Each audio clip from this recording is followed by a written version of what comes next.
আমাৰ এই অক্টোবৰত যাবলগীয়া অন্নপূৰ্ণা বেছমেণ্ট ট্ৰেকিং অভিযানৰ বাবে ইতিমধ্যে আমাৰ 6জনীয়া দলটোক আমাৰ ভাতৃ আলোক ত্ৰিপাঠীয়ে ক্ৰীড়া ভাৰতীৰ পৰা 6যোৰ ট্ৰেকছুট আমাক প্ৰদান কৰিছে আৰু আলোক ত্ৰিপাঠীয়ে আমাক এই ট্ৰেকছুট প্ৰদান কৰা কাৰ্যত আনন্দিত হৈ কৃতজ্ঞতাৰে সৈতে তেওঁক এখনি গামোচাৰে আমি মৰম যাচিছোঁ।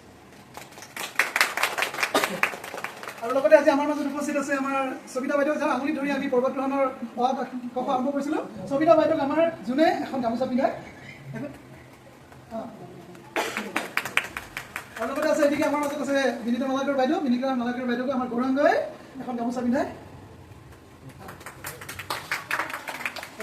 এয়াই হ'ল আমাৰ চমুকৈ আমাৰ কাৰ্যসূচী আৰু সকলোৱে আশীৰ্বাদ কৰিব আমি যাতে সফলতাৰে অন্নপূৰ্ণাৰ বেছ কেম্পত উপস্থিত হৈ জুবিন গাৰ্গৰো ন্যায় বিচাৰিব পাৰোঁ আৰু জুবিন গাৰ্গ অমৰ হোৱাৰো বন্দনা কৰিব পাৰোঁ আৰু লগতে আমাৰ বনৰীয়া হাইলেণ্ডাৰক আমি এনেদৰে খোজে খোজে আগবঢ়াই লৈ যাব পাৰোঁ। ধন্যবাদ। ঠিক আছে, যাব নেকি?